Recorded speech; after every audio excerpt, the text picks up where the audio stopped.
A grande questão é que Deus fala através de sonhos. Muitas vezes os sonhos também traduzem apenas interesses que nós criamos. Mas eu quero falar hoje sobre metas. No final de ano nós costumamos colocar, e isso é muito saudável, metas. Porque às vezes nós precisamos colocar metas para que possamos ir atrás das metas. Eu quero falar sobre isso essa manhã, convidando a que você abra a sua Bíblia, e vamos então perpassar por alguns textos. No Evangelho segundo Mateus, naquele sermão que Jesus faz ali naquela colina, naquele monte, ao lado do lago de Genezaré, o lago de Tiberíades, o mar da Galileia, Mateus capítulo 6, e o primeiro texto que eu gostaria de ler, é um dos textos mais conhecidos de todos, o versículo 33, e a Bíblia diz: buscai, pois, em primeiro lugar, o seu reino, e a sua justiça, e todas estas coisas vos serão acrescentadas. O primeiro texto que inaugura essa mensagem, essa reflexão na manhã de hoje, fala sobre prioridade. O Senhor Jesus nos ensina sobre a importância de termos prioridades, porque o texto diz: buscai em o quê? Primeiro lugar. Quando ele fala buscar em primeiro lugar, ele diz que nós devemos buscar outras coisas também. Mas em primeiro lugar, a primazia do que nós venhamos a pedir deve ser relacionada às coisas de Deus, ao seu reino, não é verdade? E à sua justiça. Buscar as coisas do alto e aplicar estas coisas do alto aqui na terra. Ou seja, passar das experiências do mundo espiritual para a nossa sociedade. Então ele coloca buscar em primeiro lugar, então ele está falando, tenha prioridades. Se nós não tivermos prioridades, nós ficaremos desorganizados e não sairemos do lugar, andaremos em círculos. Porque se não tivermos prioridade, o que é prioridade para você hoje, daqui a 2 horas não vai ser, daqui a 3 horas não vai ser, daqui a 5 dias não vai ser. E nós nunca então alcançaremos nada. Temos que ter prioridades. E por causa disso, então, nós vamos falar sobre alguns pontos importantes a respeito dessas prioridades, como nós atingirmos os objetivos, porque muitos pensam o seguinte: bom, basta eu orar a Deus, eu oro e Ele faz tudo. E no texto bíblico, quantas vezes nós lemos que não é exatamente assim? Não é exatamente assim. A oração, sim, é um passo importante, a fé é fundamental, claro que é. Mas existem ações que Deus espera que nós tomemos.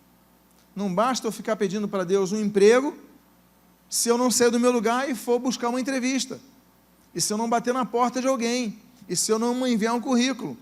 Não basta eu ficar orando 40 anos. Por quê? Porque nós temos que sair do nosso lugar e ir. E quando eu for fazer entrevista, não basta também eu chegar na entrevista atrasado, com um chinelo de dedo, ou a barba por fazer. Eu tenho que ter inteligência para me apresentar da maneira adequada na entrevista. Saber quando falar, saber quando pausar, saber quando calar. Ou seja, não é apenas a questão da oração, ainda que ela seja fundamental, mas a nossa ação subsequente. Final de ano nós vamos colocar pedidos, vamos colocar propósitos, olha, eu quero isso, eu quero aquilo, e nós vamos orar por isso, mas nós temos que lutar por isso. E o Senhor Jesus, nesse texto, ele diz, olha, buscai em primeiro lugar o reino de Deus, ou seja, você tem que buscar, você tem que ter interesse, e o primeiro lugar tem que ter primazias na sua vida. O primeiro texto que nós colocamos, então, tenha uma meta. Mas dentre as metas que nós devemos ter, como nós lemos nesse texto, não apenas devemos ter metas, nós temos que crer em um detalhe muito importante. O texto que nós lemos aqui está em 2 Crônicas, capítulo número 1, versículo 7. O texto diz assim: naquela mesma noite, apareceu Deus a Salomão e lhe disse: pede-me o que queres que eu te dê. Salomão estava assumindo o reinado, e assumindo o reinado depois que seu antecessor, que era o seu pai, o rei Davi, governara por 40 anos. 40 anos é muito tempo no governo. Nosso sistema presidencial aqui, que prevê 4 anos mais 4, a gente já vê uma série de críticas, às vezes no primeiro ano, no segundo ano, no terceiro ano. A gente imagina 40 anos. É uma cultura. Agora Salomão está diante de um desafio. Como é que eu vou administrar essa situação? E Deus, então, na busca de Salomão, diz: olha, você me pede o que você quiser. O que nós aprendemos com isso? Prioridades. Temos que ter prioridades. Por quê? Porque Salomão tinha que pedir uma coisa a Deus. E ele pede o quê? Riqueza. Ele pede controle no exército que ele precisava. Ele pede sabedoria. E Deus lhe dá, além da sabedoria, lhe dá muito mais. O fato é que nós devemos ter prioridades, estabelecer metas, e o que nós aprendemos é que nós devemos ter prioridades. A Bíblia mostra vários textos. Nós lemos, por exemplo, em Gênesis capítulo 24, que Eliasar, ele vai buscar uma esposa para o filho de Abraão, que é Isaque. Eliasar chega ali na família de Labão, e Labão então prepara comida, prepara uma recepção. Labão foi uma pessoa muito hospitaleira, ele está chegando, a caravana e tal, vou preparar tudo. E a frase que ele traz é muito interessante, que o servo Eliasar, o Damasceno, ele diz o seguinte: olha, eu não vou comer nada, sem que antes eu lhe diga para que eu vim. Ou seja, era um homem centrado na sua missão. Foco na missão. A Bíblia diz em 2 Timóteo capítulo 2, que o dever do soldado é atender aquele que o arregimentou. Essa é a função do soldado. Ele não está ali para fazer mais nada, é cumprir a ordem que lhe foi dada. É o que esse homem falou. Nós temos que ter objetivos, nós temos que ter desafios claros na nossa vida, nós temos que ter alvos, mas dentre os alvos nós temos que estabelecer prioridades, porque às vezes a gente tem 5 alvos, 10 alvos, 15 alvos, e se a gente não estabelecer prioridade, a gente não sai do lugar. Então Deus falou: o que você quer, Salomão? Que você precisa de muitas coisas, mas o que você quer? Salomão age com uma inteligência muito grande, e a inteligência dele leva à sabedoria. Aliás, a Bíblia diz em Provérbios, capítulo de número 17, que o alvo do inteligente é alcançar a sabedoria, porque há pessoas que são inteligentes, mas não são sábias.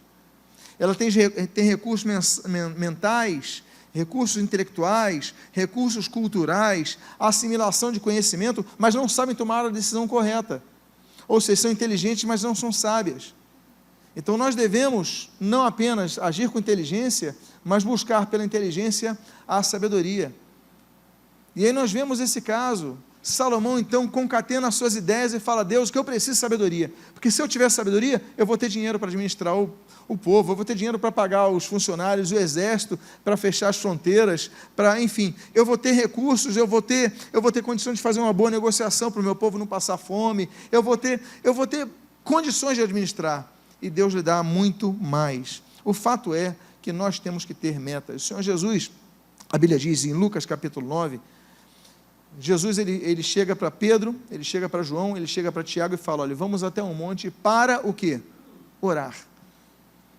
O objetivo de Jesus é subir aquele monte, que seria a transfiguração, seria para orar. Ou seja, metas, alvos, traçados específicos, e disso prioridades. Não, agora eu não vou pregar, agora eu não vou curar, agora eu não vou anunciar o reino, agora eu não vou dar uma palestra. O meu objetivo agora, Pedro, João, Tiago, nós vamos ali, nós vamos para orar, é só para isso. É o caso de muitas vigílias. Quando o líder faz uma vigília, vigília de oração, aí tem testemunho, tem pregação, tem louvor, tem tudo. Quando você vai ver, não tem oração. A oração são partes separadas, não é? Então não é vigília de oração. Nós temos que focar. Qual é o nosso foco? O ano que vem, qual é o teu foco? Você tem várias metas, ótimo, coloque todos os seus alvos, temos que ter alvos. Mas quais são as tuas prioridades? Coloca em ordem de prioridades. E aí nós temos Um outro texto que nós aprendemos, que eu gostaria de compartilhar sobre ações para que nós consigamos os nossos alvos. Quantos aqui têm alvos para o próximo ano? Quantos têm objetivos? Ótimo, você está vivo. Nós temos que ter alvos, nós temos que ter sonhos, temos que ter projetos. Se você não tem nenhum projeto para o ano que vem, você vai cantar aquele corinho, deixa a vida me levar. Não pode ser assim, você tem que ter metas. Você vai pedir a Deus, Deus me ajuda a alcançar minhas metas. Eu quero isso, eu quero aquilo, eu quero voltar a isso, tem que ter metas. O texto de Gênesis capítulo 41, eu sei que o texto na tela está pequeno, mas eu vou ler aqui do versículo 28 ao 36, e mostra outra coisa que nós precisamos fazer para não apenas termos sonhos, não apenas termos ideias boas, mas o que Deus fala através de José é um outro desafio que nós temos que implantar em nossas vidas. Diz o texto: Deus manifestou a Faraó o que ele há de fazer. E José falando: eis aí vem 7 anos de grande abundância por toda a terra do Egito, e seguir-se-ão 7 anos de fome. Escolha Faraó um homem ajuizado e sábio, e o ponha sobre a terra do Egito. Faça isso, Faraó, e ponha, olha só o que ele diz, administradores sobre a terra, e tome a 5ª parte dos frutos da terra do Egito nos 7 anos de fartura, ou seja, 20% de tudo que o Egito produzia nos 7 anos de fartura, você pega 20% e guarda. Ajuntem os administradores toda a colheita dos bons anos que virão, recolham o cereal debaixo do poder de Faraó para mantimento nas cidades e o guardem. Assim, o mantimento será para abastecer a terra nos 7 anos de fome que haverá no Egito, para que a terra não pereça de fome. Outra questão que nós devemos preparar para que nossos sonhos se realizem, é que nós devemos definir metodologias organizacionais. Devemos agir com prudência, com inteligência e entendendo que o momento de fartura não é momento de usarmos todos os recursos que chegam às nossas mãos, mas é momento de poupar. Se nós não aprendermos a fazer isso, depois que passam os 7 anos de fartura, vem os 7 anos de fome. O Egito padeceria de fome como toda a terra ali passou naquele período. Então o que Deus fala, e essa palavra que Deus dá de interpretação ao sonho de Faraó através de José. José fala para Faraó para pegar administradores, pessoas hábeis, para que reservem 20% nos anos de fartura, porque os anos de fome virão. Deus não falou, não vou deixar virem anos de fome. Deus falou, vão vir anos de fome. Deus não apenas permitiu, como anunciou, vão vir anos de fome, vão vir anos de dificuldade. Agora, se você não guardar os 20%, você vai ter fome também. O que eu estou falando? Eu estou falando o seguinte, vai vir o juízo, mas eu estou oferecendo a arca, como ele fez com José. Vai vir a praga, mas estou oferecendo a salvação. Vai vir a perdição, mas eu estou oferecendo Jesus Cristo. Deus, ele anuncia o problema, mas ele dá o caminho da solução. E é o que ele fez através de José. Então nós devemos entender o seguinte: eu tenho que ter estratégias, mas eu tenho que me preparar para elas. Eu tenho que me preparar para os bons momentos e os momentos mais difíceis. Porque nós temos que saber, quando nós sonhamos com coisas, geralmente, eu digo assim, 99% dos nossos sonhos são positivos. Você não fala assim, no próximo ano, esse próximo ano vai ser terrível, olha, eu vou ficar doente, desempregado, bater o carro, vai dar infiltração no meu prédio, de cima para baixo e do meu apartamento para o vizinho, aí vai se mudar um baterista para a minha porta da esquerda, para a direita, e um violinista desafinado em cima, esse vai ser meu ano. Alguém sonha assim? Ninguém sonha assim. Geralmente a gente sonha com coisas boas, mas Deus anuncia, muitas vezes, olha, a dificuldade vem agora, como nós vamos lidar com ela? Essa é a questão. Separa homens hábeis, e que separem 20%, porque Faraó, se você não fizer isso, você não vai separar não, eu te conheço, separa outros, separa outras pessoas. Nós precisamos de ajuda de outras pessoas, para que nossos projetos sejam realizados. Deus fala para Faraó procurar outra pessoa, que não seria ele. Olha, o outro vai te ajudar. Então, inclua pessoas nos teus projetos, pessoas hábeis. Não inclua pessoas que sejam teóricas. Já vamos falar sobre isso. Porque a gente gosta de incluir pessoas com quem nós gostamos de conversar. Nem sempre a melhor pessoa para bater um papo é o melhor conselheiro para você. Nem sempre a melhor pessoa para conversar no restaurante, no meio da pizza, para você dar boa risada, é a melhor pessoa para você buscar um conselho. Não é. Nós devemos buscar conselhos com as pessoas que são bem-sucedidas nesses conselhos. Claro que podemos ter amizade com sujeitos que faz a gente rir, gargalhar, mas buscar conselhos, é outra coisa. Olha, procura pessoas hábeis. Outra questão que nós devemos observar, segundo nos ensina a Bíblia, em relação aos nossos objetivos para o próximo ano, é o que nós lemos em Josué capítulo 1, versículo 7.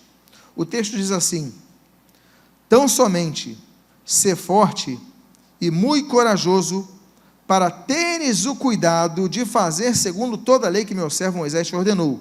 Agora olha só o que ele diz: dela não te desvies nem para a direita, nem para a esquerda, para que sejas bem-sucedido por onde quer que andares.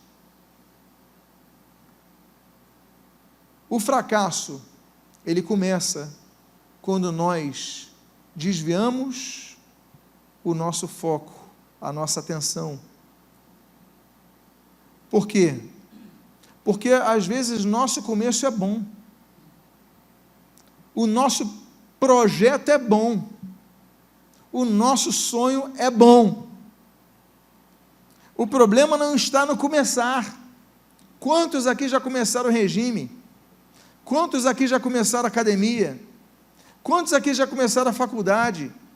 Quantos aqui já começaram? Se eu se listar, eu não teria como enumerar. O problema não é o começo. O problema é o desviar-se para a direita ou para a esquerda, sair do caminho.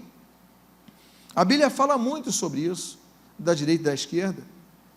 Gênesis 13, Abraão, olha, Ló, faz o seguinte então, você indo para a direita, eu vou para a esquerda, você não dá para... Agora, temos outros textos, esse de Josué, capítulo 1, Deuteronômio, capítulo 28, olha, então as bênçãos aí, agora você não vai ir nem para a direita nem para a esquerda, tem que seguir aí, porque as bênçãos não vão te alcançar. Mas olha, então as bênçãos estão as maldições, você tem que seguir direita, nem desviar nem para a direita nem para a esquerda, é o caminho. Aquelas duas vaquinhas filisteias, quando chegam em Bet-Semes, vindo com a arca, lá da terra dos filisteus, dos dagomitas, a Bíblia diz que aquelas duas vacas, que transportavam a arca, não se desviavam nem para a direita, nem para a esquerda. 1 Samuel capítulo 6. A Bíblia fala sobre o reinado de Joás, começa a reinar como criança, 2 Reis capítulo 2, capítulo 22, olha, o governo dele foi muito bom, porque ele não se desviou nem para a direita, nem para a esquerda. O centro, nós temos que estar no centro, não podemos desviar, porque as distrações vêm. Uma das coisas mais bonitas das simbologias bíblicas, por exemplo, na cruz do Calvário, é que Jesus, o justo, é crucificado entre dois injustos, tinha um à direita, tinha um à esquerda, mas ele manteve centrada a sua missão, o seu foco.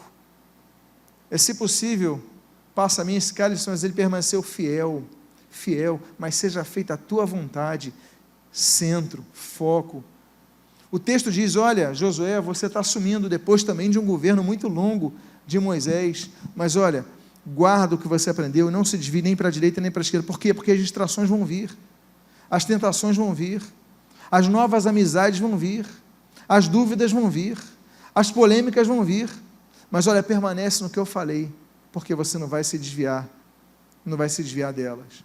Então o fracasso começa, o nosso fracasso, muitos projetos começam quando nós perdemos o foco. Diga para a pessoa que está do seu lado, mantenha o seu foco no teu projeto.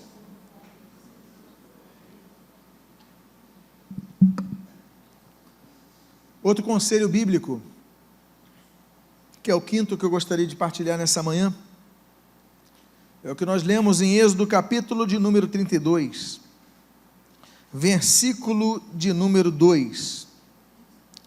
Não seguirás a multidão para fazeres mal, nem deporás numa demanda, inclinando-te para a maioria, para torceres o direito.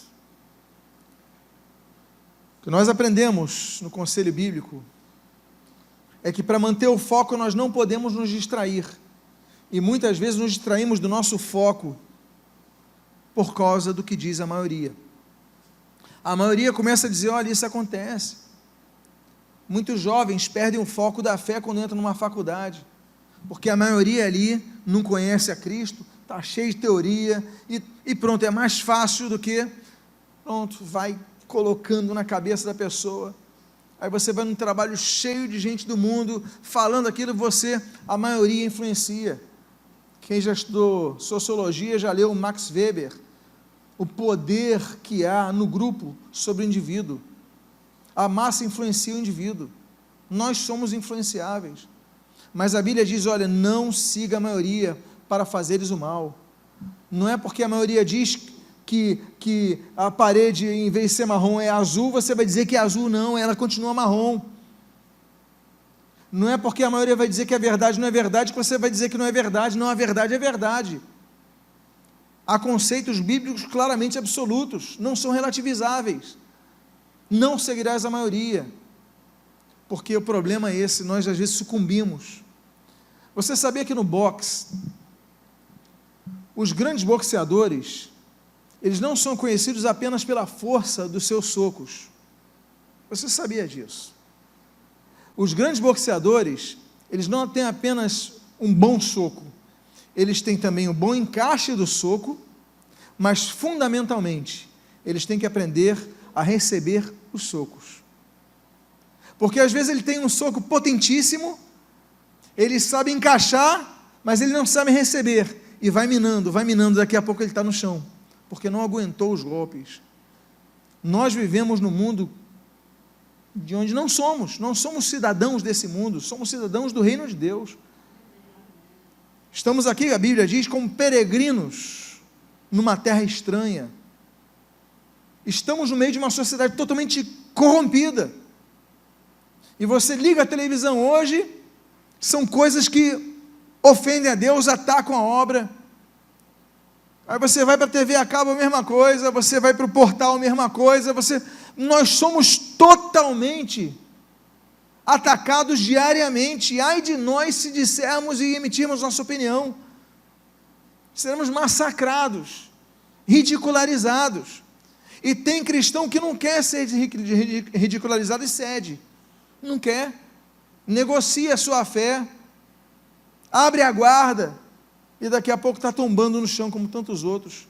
Não se distraia, mantenha o teu foco. O teu foco é Cristo, mantenha o teu foco em Cristo. O teu foco é a obra de Deus, mantenha a obra de Deus. O teu foco é crescimento espiritual, mantenha. E aí vamos para outras áreas. As demais coisas que serão acrescentadas, os outros focos. Não se distraia com o que diz a maioria. Ainda que a maioria diga, você não consegue, você não leva a jeito, você não terá condições, mantenha o teu foco, mantenha o teu alvo. Por quê? Porque a maioria, às vezes, só existe para nos atrapalhar. Tem pessoas que tiram daquele contexto bíblico, a multidão de conselheiros há sabedoria, mas depende dos conselheiros. Êxodo, a gente está falando 23, Êxodo 32, a maioria pediu o quê? A maioria pediu o bezerro de ouro. Houve sabedoria nesse pedido? E o populacho do Egito, que acompanhou Israel, Números capítulo 11, foi a maioria que contaminou todo Israel pedindo as cebolas do Egito, reclamando do maná, e aí veio o juízo de Deus, era a maioria. E aí? E a maioria teve razão, a maioria levou à morte o povo de Deus. 2 capítulos depois, Números capítulo 13, a Bíblia fala do relatório dos espias, 10 traz um relatório negativo, só 2 traz um relatório positivo, Josué e Calebe, e diz que a maioria ela influencia o povo de tal modo que o povo começou a chorar. Por quê? Porque a maioria influenciou todo o povo. Mateus, a gente quando lê Mateus 21, a gente vê o povo, a maioria ali do povo, gritando, exultando Jesus na entrada de Jerusalém com hosanas. Mas no capítulo 27 de Mateus, a maioria diz, solta Barrabás. Há sabedoria na maioria? Depende da maioria. Solta Barrabás, solta Barrabás. E Barrabás, por incrível que pareça, foi solto. Não seguirás a multidão para fazeres o mal. Não é porque a maioria pensa diferente que você vai segui-la. Então não se distraia com o que pensa a maioria. Há um outro conselho bíblico, que é muito importante para nós, que diz o filho de Amós, o profeta Isaías, no capítulo 43, a Bíblia diz, no versículo 18 e 19, não vos lembreis das coisas passadas, nem considereis as antigas, eis que faço coisas novas, que está saindo à luz, não percebeis? Eis que porém um caminho no deserto e rios no ermo. Meus amados, há pessoas que estão acorrentadas ao passado, por isso nunca atingem uma nova posição. Mire o seu foco nas coisas positivas e não nas negativas. Eu acho muito interessante o termo que Deus usa para as coisas boas que virão. Ele diz ali, que está saindo à luz. O que lembra isso? O quê? Está saindo à luz. Está quase indo ao parto, não é isso? Está saindo à luz? Ou seja, você ainda não está vendo, porque está dentro da barriga, mas já está lá, a bênção de Deus já está lá, só que está dentro da barriga, você não vê, você não ouve, tirando a mãe que sente, mas você que está longe, você não vê, não ouve, não... Agora, peraí, eu faço coisas novas, já estou dando a luz, temos que aguardar, temos que confiar, e temos que focar nas coisas boas, porque já vai nascer essa criança, a criança da bênção já está nascendo, da conquista que você precisa, já está, ele está falando o seguinte, olha, eu vou colocar um caminho no deserto, e rios no ermo, onde não há nada, vai surgir rios, foque nas coisas boas, que coisas boas virão, ainda que no deserto. Note que ele não está dizendo que vai tirar o povo do deserto, o que ele está falando é que vai colocar rios no deserto, ainda que passemos por desertos, situações difíceis, o que nos importa é a presença de Deus estar lá, e nós temos que confiar, olha, está vindo a luz, a bênção está vindo à luz, diga à pessoa que está do seu lado, aquela bênção está para nascer.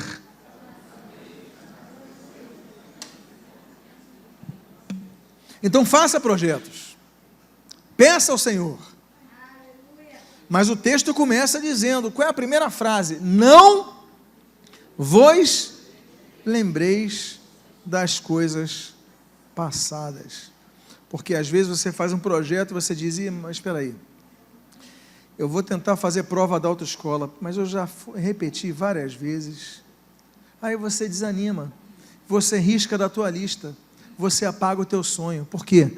Porque você se lembra das coisas passadas. Eu tentei a gravidez, perdi várias vezes, não vou tentar mais, aí você olha o passado, e você desanima, e você tira do teu plano, Deus está falando não, você pediu, está vindo a bênção, eu vou colocar rios nesse deserto da tua vida, mas para isso você tem que esquecer as coisas passadas, começa agora do novo, zera a situação, olha para frente, porque o passado às vezes só tem uma função em nossa vida, nos acorrentar, nos ancorar, fazer com que nós não saiamos do lugar. Então peça a Deus, estamos diante de novo ano, peça, não por ser isso, que seja o início da semana, o início do dia, peça, é o que o Senhor Jesus ensina, peça, busque, bata, é o que ele diz em Lucas 18, persevera, insista, mas não desista, foque nas coisas boas, foque nas coisas boas. Uma vez fizeram um teste com o gerente do Bradesco, em São Paulo, um pastor amigo meu, era gerente, ele falou como é que foi o teste. Reuniram gerentes de agência, existem vários tipos de gerentes. E ali então, naquele auditório, eles distribuíram uma fotografia cheio de, uma foto muito bonita, mas um campo cheio de espinhos. E na parte de trás dessa foto dizia o seguinte: escreva o que você está vendo. Ok, as pessoas escreveram. E aí recolheram aquelas fotos e foram para o intervalo. E aí, na volta do intervalo, a pessoa que estava organizando aquele evento, ela falou: olha, separamos aqui algumas considerações que foram escritas, e eu gostaria de compartilhar com vocês sobre a pergunta, a única pergunta: o que você vê nessa foto? Eu vou ler algumas. Ele começou lendo a primeira: olha, nessa foto eu vejo muitos espinhos. Ok, tá bom, obrigado, eu agradeço a participação. No outro colocou assim: olha, nessa foto eu vejo um caminho com muitas dificuldades. Realmente, é o que mostras aqui, muito obrigado, eu agradeço. Colocou ali do lado, pegou outra: nessa foto eu vejo muito sofrimento, eu me imagino todo arranhado e com dores, me vejo chorando. Ele fala: realmente é o que mostra essa foto mesmo. Obrigado, colocou ali. Aí depois ele pega uma das fotos que ele seleciona e diz o seguinte: agora eu quero que você preste atenção no que você vai ver, o que você vai ouvir e o que você vai sentir através do que essa pessoa colocou nessa foto. O que eu vejo nessa foto é que em cima dos espinhos existem muitas rosas. Eu vejo beleza num campo. Eu sinto o cheiro das flores. E eu vejo que o inverno passou. Estou na primavera. O que essa pessoa, desse teste que foi feito do gerente desse banco, ela focou? Ela focou nas coisas boas. Porque se nós não focarmos nas coisas boas, as coisas comuns sempre mostrarão dificuldades. Então não foque no deserto, foque no fato de que há rio no deserto. Foque no fato de que há maná no deserto. Foque no fato que há presença de Deus no deserto. E foque no fato que o deserto é temporário. Porque a terra prometida está prometida. Então, mire nas coisas positivas. Diga à pessoa que está do seu lado: mire nas coisas positivas. Uma sétima recomendação bíblica que nós devemos ter para irmos além de nossos sonhos. Quem quer ir além dos sonhos? Quem quer conquistar os seus sonhos? Alcançar os seus sonhos? Mais uma recomendação bíblica. É a que nós lemos em Lucas capítulo 19, um homem com limites. Diz o texto, no versículo 1 ao versículo número 5, o seguinte: entrando em Jericó, atravessava Jesus a cidade, e eis que um homem chamado Zaqueu, maior dos publicanos e rico, procurava ver quem era Jesus, mas não podia, por causa da multidão, por ser ele o quê? De pequena o quê? Estatura. Então, e eu coloquei um sublinhado nesse então, porque o que vai mudar a história é o então. Se nós parássemos antes, não podia ver Jesus porque ele era de baixa estatura. É a história da nossa vida. É a história de todos nós. Nós temos limites, nós queremos algo, mas não podemos porque nós temos limites. Só que esse então muda tudo. E o texto diz assim: então, correndo adiante, subiu a um sicômoro a fim de vê-lo, porque por ali havia de passar. E quando Jesus chegou àquele lugar, olhando para cima, disse-lhe: Zaqueu, desce depressa, pois me convém ficar hoje em tua casa. Zaqueu, desce depressa, porque me convém ficar hoje na tua casa. Esse homem tinha limite, era baixo. A maioria da multidão, tamanho normal, então não conseguia ver. Ele falou, bom, eu vou me conformar, não vou ver Jesus. Se ele se conformasse, ele não teria visto Jesus. Mas ele não se conformou. Ele falou, eu sou baixo, mas tem uma árvore ali que eu posso subir nela. Diz a Bíblia que ele se adiantou, correndo adiante. Se ele fosse devagarinho, a multidão seria mais rápida. Ele não apenas, ele vê a árvore, como ele corre, e aí eu vou usar a expressão, correu atrás da árvore, literalmente. Correu até ela, ele falou, vou ter que ser mais rápido. Ele se esforça, ele tem iniciativa. E olha, subir não é fácil, ainda mais para um homem de baixa estatura, mas ele sobe. Não tinha escada ali, ele teve que correr, não teve, onde tem a escada, não, eu vou rápido. Ele se esforçou, talvez tenha se arranhado, talvez tenha se machucado, mas qual era o objetivo dele? Ver Jesus. E o texto não diz que ele chamou Jesus. O texto ele não diz que ele convidou Jesus. O texto não diz que ele gritou como Bartimeu gritou. Não, a Bíblia diz que ele só estava vendo, e a Bíblia diz, nesse texto, que Jesus, ao olhar para cima, disse, Zaqueu, sabia o nome dele. Não se apresentaram, não se conheciam, mas Jesus sabia o nome dele. O homem com limites, mas ele não se prendeu aos seus limites, ele correu, teve que correr. Meus amados, tem momentos que nós temos que correr e agir com iniciativa e rapidez, porque senão a gente perde a oportunidade.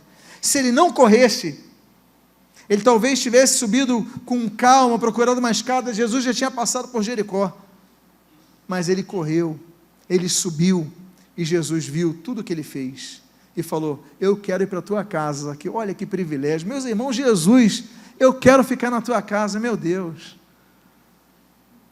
Ele não precisava nem cantar, entra na minha casa, entra na minha vida, Jesus mesmo se ofereceu, eu quero ir, me convém ficar na tua casa hoje, porque o homem teve iniciativa. Nós temos que ter iniciativas em nossa vida. Miriam, Êxodo capítulo 2, você lembra? O irmãozinho dela, o Moisés, não tinha nem nome na época, colocaram ali no barquinho, o barquinho que eu digo é um cestinho de juncos, vai pelo rio, e diz a Bíblia que Miriam vai vendo, e quando chega na filha de Faraó, a Miriam se apresenta, olha, eu tenho alguém que pode cuidar dessa criança, iniciativa, e graças à iniciativa da irmã mais velha, Moisés foi quem foi. Iniciativa de Esther, tem um decreto para matar o povo judeu, a Esther fala, vou me apresentar ao rei, tio Mordecai, faz o seguinte, tira essa roupa de cinzas aí, vamos botar outra aparência, vamos lutar pelo que é nosso, e graças à iniciativa de Esther, o povo de Israel não foi exterminado na Pérsia, e até hoje eles comemoram a festa ali do Purim. Iniciativa é importantíssima, meus amados, nós temos que ter iniciativa. O Bartimeu, que nós mencionamos aqui, Marcos capítulo 10, o cara era cego, Jesus estava passando um texto semelhante a esse, só que ele é cego. Ele falou, eu sou cego, eu só posso fazer uma coisa, eu só posso gritar, Jesus, filho de Davi, tem compaixão de mim. Jesus vai até ele e cura o sujeito. Por quê? Iniciativa. O mesmo evangelho de Marcos, só que no capítulo 2, a casa estava cheia lá em Cafarnaum, o paralítico, a esperança dele era Jesus, era paralítico, 4 colegas, eles se reúnem e falam, vamos carregar ele até Jesus. Quando chegam na casa, não dá para entrar na casa, e agora? Um deles tem a ideia, a Bíblia não diz o nome, não diz, mas naturalmente um tem a ideia, e os outros embarcam na ideia, falam assim, peraí, a casa é baixa, o teto é baixo, vamos subir, fazer um buraco, a gente desce ele por ali. Eu fico imaginando o outro colega falando o seguinte, está maluco, rapaz? Vai destruir o teto, vai cair, e vai ter problema. Eu falo, não, mas nosso amigo, é a chance dele, eles fazem isso, descem o paralítico, Jesus olha, fica imaginando com aquela poeira, aquele barro caindo, incomodou todo mundo, e Jesus cura o sujeito. Por quê? Porque tiveram iniciativa. Então nós devemos aprender uma coisa, não foque nas dificuldades, mas só foque nas soluções. Olha, tem multidão na minha frente, mas tem uma árvore ali que dá para subir, agora eu vou correr, eu vou me sujar, eu talvez me machuque, mas eu vou ver Jesus. Ou seja, não foque apenas nos problemas, foque nas soluções, tenha iniciativa e procure soluções. O que você tem em mãos? Uma mulher, uma viúva, tinha dívidas a pagar. O profeta Eliseu chegou para ela: olha, o que você tem em mãos? O que você tem para pagar essa dívida? Vão levar o teu filho? E ela fala isso daí: olha, não tem nada, senão o quê? Uma botija de azeite. Só tem isso. Uma botija de azeite. Nos lembramos o que nós temos em mãos. Êxodo capítulo 4, Deus fala para Moisés assim: Moisés, o que tens em mãos? Eu só tenho um bordão, só tenho uma vara. Joga no chão. E ali começa a operar o milagre. É o que ele tinha em mãos. O que Davi tinha em mãos? 1 Samuel capítulo 17, tinha 5 pedrinhas. Bastou uma para derrubar Golias. É o que tinha em mãos. Foi citado aqui aquela viúva pobre, Lucas capítulo 21. O que ela tinha em mãos? 2 moedinhas. Jesus a louvou por isso. O que você tem em mãos? O que cada um de nós temos em mãos? O povo estava com fome. Não tinha comida para todo mundo. Os discípulos trouxeram o problema: olha, não temos comida para todo mundo. Até alguém que fala: mas tem um jovem que está oferecendo o que ele tem. O que ele tem? Olha, aquele garoto ele tem 2 peixinhos, tem 5 pães. Então, tá bom, é o suficiente, é o que você tem em mãos. E Jesus multiplica e alimenta todo mundo. A questão não é o que nós temos em mãos, mas é o que Deus pode fazer com o que nós temos em mãos. O milagre pode ser operado. Então, meus amados, não focalize, quando você tiver só 5 pedrinhas na mão, o fato de você só ter 5 pedrinhas na mão, o fato de você só ter uma botija de azeite, ou seja, você olha a botija de azeite como sendo nada, foque como sendo tudo que você precisa. Eu não tenho nada, eu só tenho uma botija de azeite. Eu não tenho nada, eu só tenho 5 pães e 2 peixes. Eu não tenho nada, eu só tenho o meu cheque especial está vencendo, cartão atrasado. Eu não tenho nada, eu só tenho. O que você tem? O que você tem? Isso então não é nada, isso é algo, e esse algo Deus pode multiplicar. Tenha fé, peça, que o milagre acontece. Deus gosta de mãos ocupadas, ainda que seja apenas com uma botija de azeite, porque aí o azeite não vai parar. Enquanto eu recebesse panelas, as panelas seriam cheias. Outra coisa que nós devemos, então, foque naquilo que você tem em mão, porque é suficiente para trazer a vitória que você precisa. O que você tem é suficiente para as coisas se realizarem. O 9º conselho bíblico: os planos, diz o texto de Provérbios 21, versículo 5, os planos do diligente tendem à abundância, mas a pressa excessiva, não a pressa, mas a pressa excessiva leva o quê? A pobreza.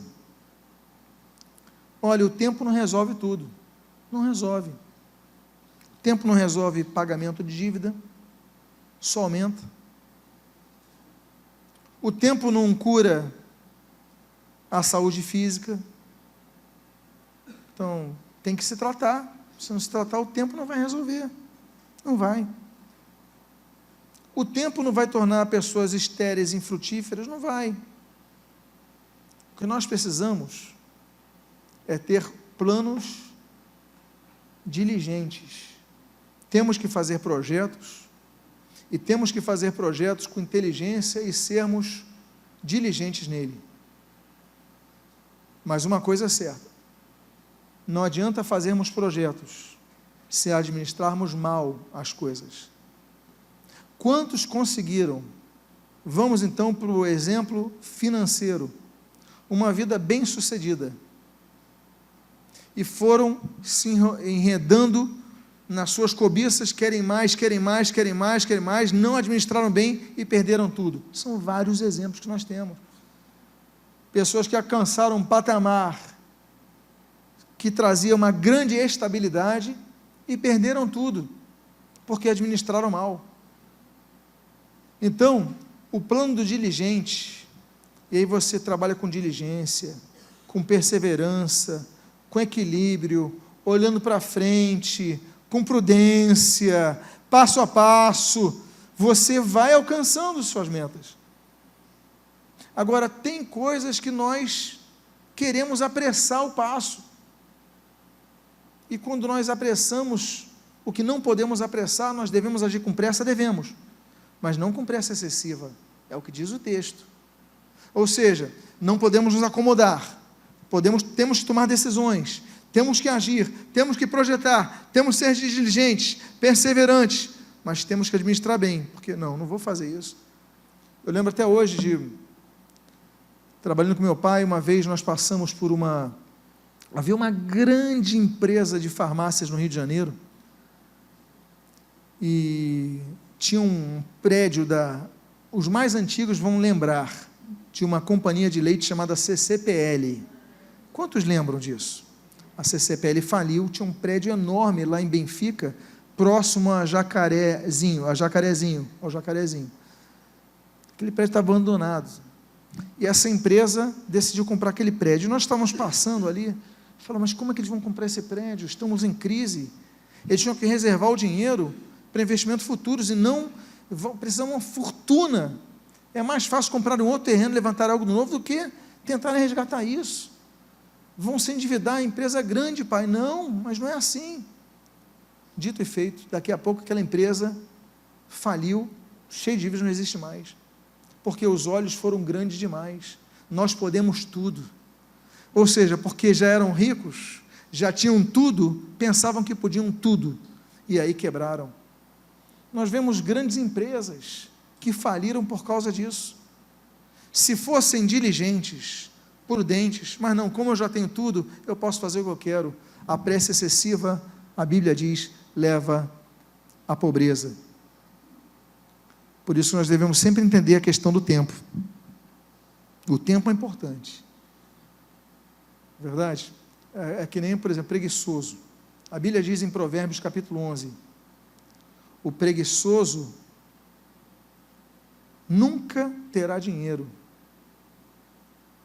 mas o diligente, ele se tornará rico.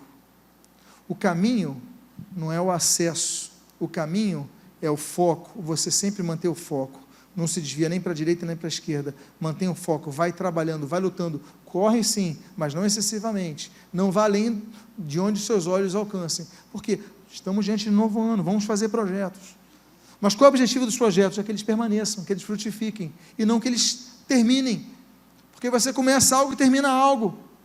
Não faça isso.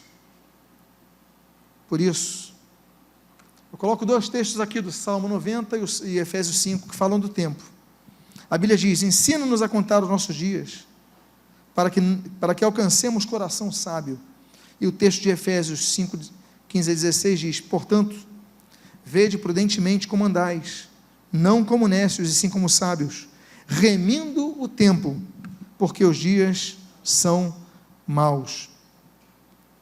Por isso, aproveite cada tempo que você tenha para investir da maneira correta. Você perde seu tempo vendo televisão. Televisão, ela é uma distração. Ela é um momento do seu dia para que você governe esse tempo. Para uma distração, mas não é ele que tem que... Tem pessoas que passam o dia inteiro na televisão, não produzem nada. E depois querem que Deus faça alguma coisa por elas. Mas Deus, eu estou nessa situação, fica vendo televisão o tempo inteiro. Usa o teu tempo com inteligência. Contatos, currículos, sai, luta, sua um pouquinho. Foi um dia difícil, mas outro dia virá. E a porta vai se abrir. Agora você fica entregue na televisão e depois reclama que a tua vida não muda. Ensina-nos, Deus, a contar o nosso tempo. Ensina. A gente tem que contar o dia para que a gente tenha um coração sábio, a gente aproveite cada minuto. A Bíblia diz em 1 Crônicas capítulo 12, que havia uma categoria de pessoas especializadas em contar o tempo. São os 200 sábios 200 sábios dos chefes das famílias de Issacar, da tribo de Issacar. Eles contavam o tempo, porque há tempos difíceis. Há tempo, por exemplo, de Isaías 33, de estabilidade. Há tempo, por exemplo, do Salmo 9:9, há tempos de problemas. Há tempo, Ageu capítulo 1, tempo que nós temos que sair e começar a agir. Nós devemos usar o tempo, porque tudo tem seu tempo. Não é isso que diz Eclesiastes 1? Há tempo de rir e há tempo de chorar, ainda que o Salmo de número 30 diga, o choro pode durar uma noite, mas a alegria vem pela manhã, mas o choro vai durar. Tem momento de chorar. O que você não pode é se engessar, parar, usa o teu tempo, faz contato, não desista, cria alguma coisa, faz um curso, aproveita esse ano que vai começar, para mudar, para melhorar a tua vida,